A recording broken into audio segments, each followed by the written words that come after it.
Hello my dear students. Last lecture में हमने देखा स्ट्रीमलाइन फ्लो क्या होता है, टर्बुलेंट फ्लो क्या होता है। स्ट्रीमलाइन फ्लो में सारे पार्टिकल किसी पर्टिकुलर पॉइंट से जब पास होते हैं तो एक ही वेलोसिटी से पास होते हैं। मतलब कि हर एक पार्टिकल अपने आगे वाले पार्टिकल के पाथ को फॉलो करता है, वो लेयर के फॉर्म में मूव करता है, इसलिए हम उसे कहते हैं लेमिनार फ्लो।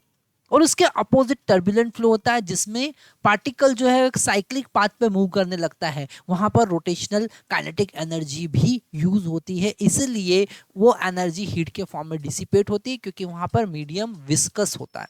इसके लिए हमने एक रेनॉल्ड नंबर की बात किया था। रेनॉल्ड नंबर हमारे पास एक ऐसा नंबर है, एक बोल सकते हैं डायमेंशनल लेस नंबर है, जिसका कोई डायमेंशन फॉर्मूला नहीं होता, कोई डायमेंशन नहीं होता है, जो हमको बताता है कि टर्बुलेंट फ्लो है या फिर स्ट्रीमलाइन फ्लो है, कोई फ्लूइड किस तरीके से मूव कर रहा है उसका कैटेगरी बताता है। उससे रिलेटेड हमने न्यूमेरिकल भी किए थे। हमने देखा था कि अगर रेनॉल्ड नंबर का वैल्यू 1000 से कम होता है तो वो स्ट्रीमलाइन या फिर लेमिनार फ्लो है, और अगर रेनॉल्ड नंबर का वैल्यू किसी फ्लूइड के लिए 2000 से ज्यादा है तो वो टर्बुलेंट फ्लो में होगा। ओके, तो ये सारे कॉन्सेप्ट हम देख चुके हैं। आज हम बड़ा इंटरेस्टिंग कॉन्सेप्ट देखने वाले हैं जिसको हम कहेंगे कंटिन्यूटी इक्वेशन। और उसको समझने के लिए सबसे पहले हम समझेंगे what is meaning of flow. Fluid का फ्लो क्या होता है उसकी हम बात करेंगे। तो आज हमारे पास में सबसे पहला टॉपिक है फ्लो। क्या है? फ्लो। फ्लो ऑफ फ्लूइड, यहाँ पर हम ब्लू कलर ले लेते हैं। हम बात कर रहे हैं फ्लो। फ्लो किसकी बात कर रहे हैं? फ्लो। फ्लो को हम डिनोट करेंगे, हमने लास्ट लेक्चर में भी देखा था, क्योंकि रेनॉल्ड नंबर को हमने फ्लो के टर्म में रिप्रेजेंट किया था और उसी के बेसिस पे हमने दो न्यूमेरिकल किए थे, जो एक एनसीईआरटी में भी हमारे पास न्यूमेरिकल है और हमने जेई 2019 में जो क्वेश्चन आया था वो भी सॉल्व किया था। तो यहाँ पर flow Q is equal to होता है delta V divided by delta T. इसे बहुत इजीली समझ सकते हैं और समझना बहुत ज्यादा जरूरी भी है। तो delta we by delta T that is the volume transfer per unit time. Volume transfer per unit time. Okay, transfer per unit time. Unity time में कितना वॉल्यूम ट्रांसफर हुआ, यूनिटी टाइम, जैसे कि 1 लीटर पर मिनट या 100 litre पर minute. इस type के क्वेश्चन हमने लास्ट लेक्चर में सॉल्व किए हैं। तो यहाँ पर हमको ये समझ में आना है। अब यहाँ हमने इसके लिए एक फॉर्मूला डिराइव किया था। ये बहुत इंपॉर्टेंट कॉन्सेप्ट है जो मैं हम डिस्कस कर रहे हैं और इसीलिए बार बार मैं आपको बता रहा हूँ। तो यहाँ पर एक सेक्शन हमने कंसिडर किया था और इस सेक्शन का जो लेंथ है वो मान लेते हैं डेल्टा एक्स है। तो वॉल्यूम कितना होगा, है ना? अगर क्रॉस सेक्शन एरिया ए है तो वॉल्यूम कितना होगा? डेल्टा वी होगा ए इंटू क्रॉस सेक्शन एरिया, है ना? इसमें कोई कंफ्यूजन नहीं है, ठीक है। तो यहाँ पर हम जब क्यू का वैल्यू फाइंड करते हैं, जब हम Q का वैल्यू यहां से फाइंड करेंगे तो Q मतलब कि फ्लो वो कितना होगा? A into delta x divided by delta t, और delta x by delta t क्या होगा? That is the velocity. तो Q मतलब कि फ्लो का जो कॉन्सेप्ट आया वो आया area of cross section into velocity, ठीक है। तो एक हमारे पास में फ्लो का फॉर्मूला आया, है ना? यहाँ पर इसका यूनिट भी आप लिख सकते हैं चाहे तो, मीटर क्यूब। ऐसा यूनिट क्या होगा? मीटर क्यूब, मीटर क्यूब पर सेकेंड।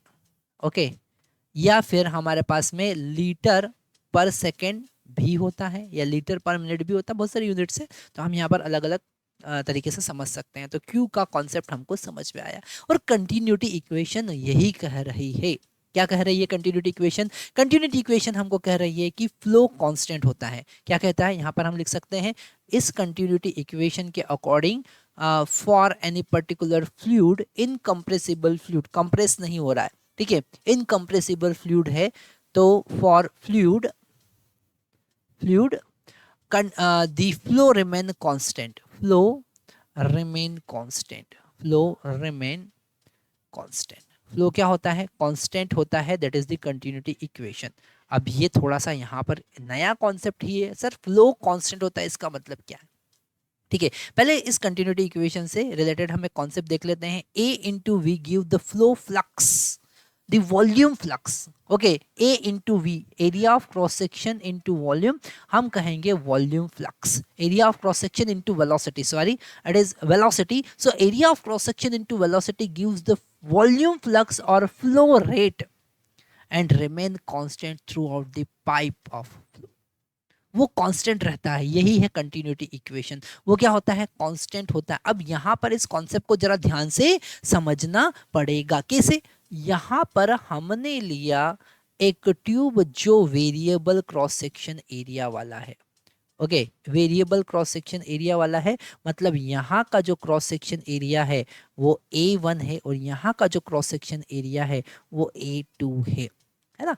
तो यहाँ पर जो वेलोसिटी, जिस वेलोसिटी से फ्लूइड इंटर हो रहा है उसका वेलोसिटी हमने V1 कंसीडर किया, और यहाँ पर जो वेलोसिटी बाहर निकल रहा है, जिस वेलोसिटी से फ्लूइड बाहर निकल रहा है उसको हमने V2 कंसीडर किया। तो V1 V2 फ्लो कांस्टेंट है, मतलब यहाँ पर फ्लो कितना है, वो है A1 V1, और यहाँ पर फ्लो कितना है, वो है A2 V2। ओके, तो ये है कंटिन्यूटी इक्वेशन, यही है कंटिन्यूटी इक्वेशन। बहुत इजीली आप याद रख सकते हैं, A1 V1 is equal to A2 V2, मतलब कि फ्लो जो है वो क्या होता है, कांस्टेंट होता है। फ्लो क्या होता है, कांस्टेंट होता है। अगर हमने एरिया ऑफ क्रॉस सेक्शन कम किया तो वेलोसिटी बढ़ जाएगी, एरिया ऑफ क्रॉस सेक्शन अगर हमने बढ़ा दिया तो वेलोसिटी कम हो जाएगी। हमने ये बहुत बार प्रैक्टिकल भी किया है, जैसे कि अगर कहीं रोड पर कोई ट्यूब है जिसमें से वाटर फ्लो रहा, उसको हमने हमारे शूज से प्रेस कर दिया तो हमने एरिया ऑफ क्रॉस सेक्शन कम कर दिया। एरिया ऑफ क्रॉस सेक्शन कम कर दिया तो वहां पर आपको फ्लूइड के फ्लो की वॉइस सुनाने लग जाएगी, मतलब वहां पर उसका स्पीड बढ़ गया है। या नोजल जो हम प्रेशर इंक्रीज करने के लिए या स्पीड इंक्रीज करने के लिए किसी टेप से वाटर फ्लो हो रहा है, उसका नोजल हमने प्रेस कर दिया, एरिया ऑफ क्रॉस सेक्शन कम कर दिया, तो स्पीड क्या हो जाएगी, बढ़ जाएगी। तो ये कॉन्सेप्ट हमने यहाँ पर सीखा। अब यहाँ पर हम इसे डिराइव भी कर सकते हैं। कैसे डिराइव कर सकते हैं, तो यहाँ पर हम सिंपल सा कॉन्सेप्ट लेंगे इसके डेरिवेशन के लिए कि volume transfer per unit area remain constant. ठीक है, जितना वॉल्यूम इंटर होगा, volume enter is equal to volume exit. ठीक है, volume enter is equal to volume exit, जितना वॉल्यूम एग्जिट होगा, है ना। तो वॉल्यूम कितना है, delta V1 is equal to delta V2, और डेल्टा वो क्या होगा, A1, लिखेंगे A1 into delta X1 is equal to A2 into delta X2 divided by delta T दोनों साइड डिवाइड कर देंगे क्योंकि टाइम दोनों का हमने क्या लिया है, कांस्टेंट लिया है। तो ये हो जाएगा A1, इसको हम लिखेंगे V1, और ये हो जाएगा A2 और इसको हम लिखेंगे V2। That is continuity equation, flow remain constant. ठीक है, तो मेरे प्यारे बच्चों यहाँ पर हमने देखा फ्लो के कॉन्सेप्ट की हेल्प से continuity equation A1 V1 is equal to A2 VT। Okay, आगे हम इससे रिलेटेड न्यूमेरिकल करने वाले हैं। यहाँ पर ये वाला कॉन्सेप्ट आपको रट लेना है। What is the continuity equation, continuity equation is flow remain constant A1 V1 is equal to A2 V2। तो कंटिन्यूटी इक्वेशन से रिलेटेड हमारे पास में मेरे प्यारे बच्चों एक क्वेश्चन है जो JEE 2023 मतलब सबसे लेटेस्ट क्वेश्चन है, और ये हमको बताता है कि कंटिन्यूटी इक्वेशन का इंपॉर्टेंस कितना है। मतलब कि अभी इसी साल JEE 2022 फर्स्ट फेब को आया हुआ क्वेश्चन, सेकंड शिफ्ट में आया हुआ क्वेश्चन हमारे सामने है। क्वेश्चन में हमको क्लियरली समझ में आ रहा है। क्या समझ में आ रहा है, एक बार क्वेश्चन पढ़ते हैं। क्वेश्चन में लिखा है the surface of water in water tank having cross section area 750 centimeter square on the top of house of height h above the tab level, है ना, जो टेब है उससे इतना ऊपर है। the speed of water coming out through the tap having cross section area 500 mm। यहाँ पर बच्चे सबसे ज्यादा गलती करेंगे, यहाँ पर सेंटीमीटर स्क्वायर है और यहाँ पर mm स्क्वायर है। यहाँ पर गलती होने के चांसेस सबसे ज्यादा, इसलिए हमको इसीलिए हमने इसे हाईलाइट कर दिया, इज 30 सेंटीमीटर पर सेकेंड। ठीक है, at this instant dH/dt is x into 10⁻³ metre per second. यहाँ पर सेंटीमीटर पर सेकेंड है, यहाँ पर मीटर पर सेकेंड है, value of x। What is meaning of this dH/dt, dH/dt मतलब उस वाटर टैंक का वाटर लेवल किस रेट से डिक्रीज हो रहा है, मतलब उसका वेलोसिटी, है ना। तो यहाँ पर हम सिंपल सा लिख सकते हैं what is meaning of dH/dt। dH/dt का क्या मतलब है, dH/dt का क्या मतलब है वेलोसिटी। क्या है, velocity of water level, water level in tank. तो यहाँ पर कंटिन्यूटी इक्वेशन लगाओ, है ना। वाटर टैंक का area of cross section A और वहां का वेलोसिटी dH/dt। ओके, और जो टेब है उसका एरिया स्मॉल ए और वहां का वेलोसिटी v। ओके, तो v हमारे पास यहाँ पर गिवन है 30 सेंटीमीटर पर सेकेंड। कितना है सेंटीमीटर में? ये सारे छोटे छोटे पॉइंट आपको बिल्कुल याद रखना है, क्योंकि एग्जाम में यही गलतियां होती है और इसे हम कहते हैं सिली मिस्टेक्स। ओके, ऐसी सिली मिस्टेक्स हमको बिल्कुल नहीं करना है, और प्रैक्टिस अगर हम करेंगे तो डेफिनेटली हम सारे क्वेश्चन सॉल्व करके आएंगे। आप देखेंगे क्वेश्चन का लेवल बड़ा इजी होता है, बस हम सिली मिस्टेक करके आते हैं। ठीक है, इसलिए हमारे मार्क्स 5 मार्क्स सब्ट्रैक्ट होते हैं। 5 क्यों? क्योंकि 4 नंबर तो सही होने के मिलते हैं और एक -1 मिल जाता है, तो जो हमको +4 होना था वो -5 हो जाता है। ठीक है, तो ये हमको सिली मिस्टेक बिल्कुल नहीं करना है, हमको इसके लिए प्रैक्टिस करना पड़ेगा। जितने ज़्यादा क्वेश्चन आप प्रैक्टिस करेंगे उतना ज़्यादा इफेक्टिवली एग्जाम में परफॉर्म कर पाएंगे। और एक और सबसे इंपॉर्टेंट पॉइंट मैं आपको बता देता हूँ कि हमारे पास प्रीवियस ईयर जेई के क्वेश्चन ही इतने सफिशिएंट क्वेश्चन हैं कि केवल आप वही सॉल्व कर लेंगे तो ही आपके सारे कॉन्सेप्ट क्लियर हो जाएंगे। इसलिए हम जब कभी आपको पढ़ाते हैं तो वहाँ पर जेई के क्वेश्चन पर ज़्यादा फोकस करते हैं, पीवाईक्यू पर ज़्यादा फोकस करते हैं। क्यों? क्योंकि उसी से कॉन्सेप्ट हमारे सारे क्लियर हो जाते हैं, वो सफिशिएंट है हमारे लिए। तो 30 सेंटीमीटर पर सेकंड, इसको मीटर पर सेकंड में कन्वर्ट करने के लिए 30 इंटू 10⁻⁻² मीटर पर सेकंड हो जाएगा। तो ये v का वैल्यू आ गया। Area of cross section A कितना दे रखा है? Area of cross section A दे रखा है 500 mm²। ठीक है, तो mm को अगर हम सेंटीमीटर या मीटर में कन्वर्ट करते हैं तो कितना आएगा? 10⁻³ और उसका स्क्वायर, तो ये हो जाएगा मीटर स्क्वायर। ओके, तो ए कितना आ गया? 500 इंटू 10⁻⁻6 मीटर स्क्वायर। ठीक है, कैपिटल ए की अगर हम बात करें तो कैपिटल ए हमारे पास में 750 सेंटीमीटर स्क्वायर है, तो सेंटीमीटर को मीटर में कन्वर्ट करेंगे तो 10⁻⁻² और उसका स्क्वायर, तो ये मीटर में कन्वर्ट हो गया है ना। तो area of cross section A कितना आ गया? 750 इंटू 10⁻⁻4 मीटर स्क्वायर। ओके, अब सबका वैल्यू यहाँ पर पुट कर देते हैं। तो कैपिटल ए का वैल्यू हमारे पास में है 750 इंटू 10⁻⁻4 और dh/dt का वैल्यू हमको यहाँ से फाइंड करना है ना। देखिए, आप बड़ा इजीली क्वेश्चन आप सॉल्व कर सकते हैं। कैपिटल ए का वैल्यू, स्मॉल ए का वैल्यू कितना है? यहाँ पर हमने देखा 500 इंटू 10⁻⁻6 है, और v का वैल्यू हमने यहाँ पर कैलकुलेट किया, v का वैल्यू 30 इंटू 10⁻⁻² है ना। तो अगर हम इसे सॉल्व करेंगे तो हमारे पास में dh/dt का कितना वैल्यू आएगा? जरा सॉल्व करके बताइए। वीडियो पॉज कीजिए और ये क्वेश्चन आप सॉल्व करके बताइए, क्योंकि न्यूमेरिकल प्रैक्टिस आपको सबसे ज़्यादा करना है। यहाँ पर मैं कितना ही क्वेश्चन सॉल्व कर दूँ, जब तक आप क्वेश्चन सॉल्व नहीं करेंगे आपके कॉन्फिडेंस में इम्प्रूवमेंट नहीं होगा। अच्छा, यहाँ पर अगर मैं आपको 10 क्वेश्चन, 50 क्वेश्चन, 100 क्वेश्चन भी सॉल्व करके बता देता हूँ तो भी आप में इतना इम्प्रूवमेंट नहीं होगा। अगर आप 2 क्वेश्चन 3 क्वेश्चन खुद भी सॉल्व करेंगे तो जो इम्प्रूवमेंट होगा उसमें वो बहुत ज़्यादा इम्प्रूवमेंट होगा। तो यहाँ पर हमारे पास में ये 500 है ना।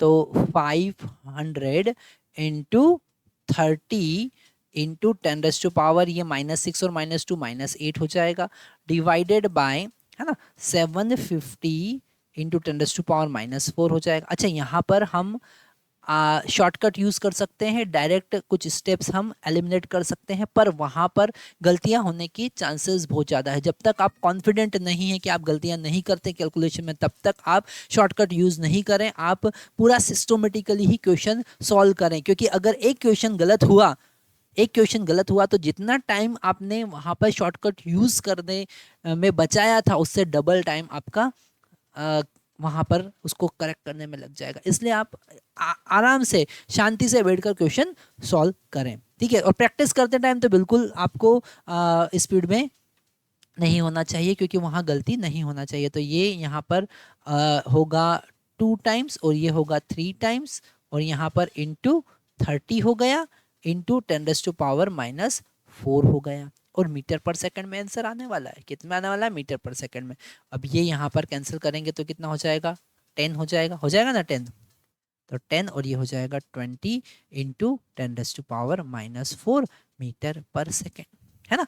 तो 20 इंटू 10⁻⁻4, तो ये तो -3 हो जाएगा, मतलब 2 इंटू 10⁻⁻3 मीटर पर सेकेंड। तो यहाँ पर अच्छा बताइए, एक्स का वैल्यू कितना आया? एक्स का वैल्यू आया 2। कितना आया एक्स का वैल्यू? 2। तो आप ये जो फिल इन द ब्लैंक्स है इसमें 2 फिल कर देंगे, न्यूमेरिकल बेस्ड क्वेश्चन है, इसमें नेगेटिव मार्किंग नहीं होती है। तो ये वाला क्वेश्चन हम देखा। एक और क्वेश्चन नेक्स्ट हम देखते हैं जो कि जेईई में आया हुआ क्वेश्चन है। तो मेरे प्यारे बच्चों, फिर से हमारे पास में जेईई 2023 10 अप्रैल सेकंड शिफ्ट, मतलब जो सेकंड फेज था, है ना, 23 ईयर जेईई 2023 के अप्रैल सेकंड सेशन जो था, सेकंड फेज जो था, उसमें आया हुआ क्वेश्चन वापस से हमारे सामने। अब आप देख सकते हैं कि क्वेश्चन का लेवल क्या है।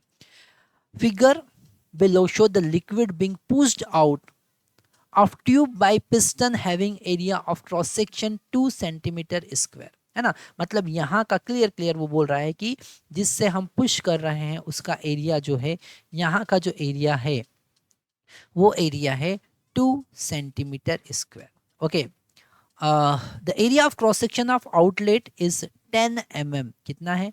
10 mm स्क्वायर। फिर से यहाँ पर mm और सेंटीमीटर बड़ा खतरनाक है। यहाँ पर पिस्टन अगर उसका स्पीड जो है, यहाँ पर जो पिस्टन पुश कर रहा है उसका स्पीड 4 सेंटीमीटर पर सेकेंड है, तो कितने सेंटीमीटर पर सेकेंड से यहाँ पर बाहर निकलेगा। अब यहाँ पर वेलोसिटी को आपको एसआई सिस्टम में कन्वर्ट करने की जरूरत नहीं है, एमकेएस सिस्टम में कन्वर्ट करने की जरूरत नहीं है, क्योंकि आंसर हमको सीजीएस में चाहिए। आंसर हमको तो आपको कन्वर्ट करने की जरूरत नहीं है। तो पर यहाँ पर सेंटीमीटर स्क्वायर को या mm स्क्वायर को आपको एक ही यूनिट में कन्वर्ट करना पड़ेगा। तो यहाँ पर सिंपल सा हमको समझ में आ रहा है कि it is equation of continuity equation. Continuity equation का क्वेश्चन है। यहाँ पर हम लिखेंगे A1 V1 is equal to A2 V2। A1 का वैल्यू कितना? A1 का वैल्यू 2 सेंटीमीटर स्क्वायर है ना, तो 2 लिख देंगे। और V1 का वैल्यू कितना है? 4 लिख देंगे। A2 का वैल्यू 10, और इसको सेंटीमीटर में कन्वर्ट करने के लिए 10⁻⁻1 का होल स्क्वायर हम लिखेंगे, और V2 का वैल्यू हमको फाइंड करना है। ठीक है, तो ये हो जाएगा हमारे पास में 8 is equal to 10 into 10⁻2 into V2। तो यहाँ से V2 कैलकुलेट करेंगे, V2 कैलकुलेट करेंगे मतलब 8 डिवाइडेड बाई 10⁻⁻1 मतलब कि 80 सेंटीमीटर पर सेकेंड। तो आंसर आएगा 80। कितना आएगा? 80 सेंटीमीटर पर सेकेंड। आप देख सकते हैं कि यहाँ पर अगर हमारे बेसिक कॉन्सेप्ट क्लियर हैं तो आप बहुत इजीली जेईई के क्वेश्चन सॉल्व कर सकते हैं। कंटिन्यूटी इक्वेशन सबसे इंपॉर्टेंट। आप यहाँ पर जब कभी फ्लूइड की बात करेंगे और किसी भी टाइप का न्यूमेरिकल आएगा तो वहाँ पर कंटिन्यूटी इक्वेशन का यूज़ करना होता है। जैसे बर्नौली थ्योरम से रिलेटेड आप वेंचुरीमीटर की बात करेंगे, आप वेलोसिटी ऑफ इफ्लक्स की बात करेंगे, है ना, तो आप बोइंग एयरक्राफ्ट की बात करेंगे, तो सब जगह वहाँ पर हमारे पास कंटिन्यूटी इक्वेशन का यूज़ करना होता है। तो आज के लिए इतना ही। Thank you very much.